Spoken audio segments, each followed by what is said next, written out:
Welcome back to our channel.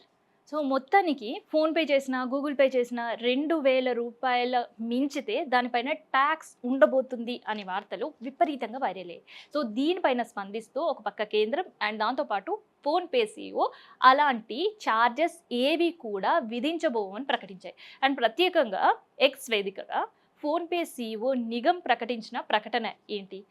Indian యూజర్స్‌కి అసలు ఎప్పటికీ కూడా మేము ఈ చార్జెస్ విధించబోము అని ఒక గుడ్ న్యూస్ చెప్పేశారు.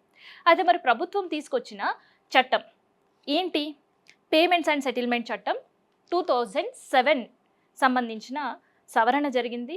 బిల్లు కూడా ఆమోదం పొందింది. మరి దీని కింద మనకి యూజర్స్‌కి పేమెంట్స్ ట్యాక్సెస్ ఖచ్చితంగా పడతాయి కదా అని ఆలోచిస్తున్నారు కదా. ఇకపై అలాంటి ట్యాక్సెస్ ఏవి కూడా యూజర్స్ పైన ఉండవు.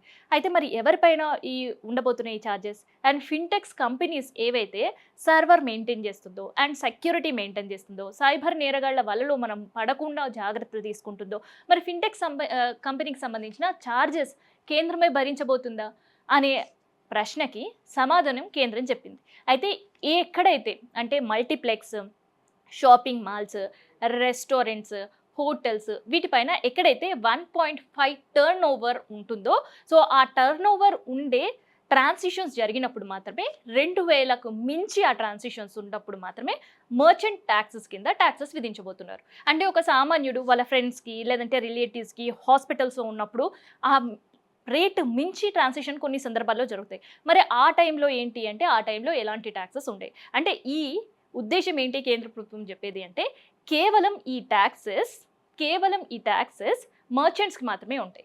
సో సాధారణ యూజర్స్కి ఉండవు. అండ్ మర్చెంట్స్ అనేసరికి చిరు వ్యాపారులు కూడా వస్తారు. సో చిరు వ్యాపారులకు కూడా ఎట్టి పరిస్థితిలో ఈ ట్యాక్సెస్ పడవు. అంటే చిన్న చిన్న ఛాయ్ కొట్టు పెట్టుకునే వాళ్ళు, చిన్న బజ్జీ బండి పెట్టుకునే వాళ్ళు, ఒక టిఫిన్ సెంటర్ నడిపించే వాళ్ళు అండ్ వీక్లీ మార్కెట్స్లో షాప్స్ పెట్టుకొని నడిపించుకునేవాళ్ళు. సో వీళ్ళపైన ఎలాంటి ట్యాక్సెస్ ఉంటాయి అంటే కేవలం బడా వ్యాపారులు మాత్రమే ఈ ట్యాక్సెస్ కట్టబోతున్నారు. సో బడా వ్యాపారుల వ్యాపారం కూడా 1.5 టర్న్ ఓవర్ ఉన్న వాళ్ళకు మాత్రమే ఈ ట్యాక్సెస్ విధించాలనే ఆలోచనలో కేంద్రం ఉంది అని చాలా కీలకంగా సమాచారం ఇచ్చింది. సో ఇకపై ఫోన్పే లేదంటే గూగుల్ పే డిజిటల్ ట్రాన్సాక్షన్స్ చేస్తే అమ్మో ట్యాక్స్ కట్ అయిపోతుందేమో, ఇంకా లిక్విడ్ క్యాష్ పర్స్లో పెట్టుకొని తిరగాలి. ఇక లిక్విడ్ క్యాష్ ఖచ్చితంగా హ్యాండ్ బ్యాగ్లో ఉండాల్సిందే. లిక్విడ్ క్యాష్ ఇక ఇంట్లో మనం పెట్టుకోవాలి అని ఆలోచించే వాళ్ళందరికీ కూడా ఇది ఒక గుడ్ న్యూస్ అనే చెప్పొచ్చు.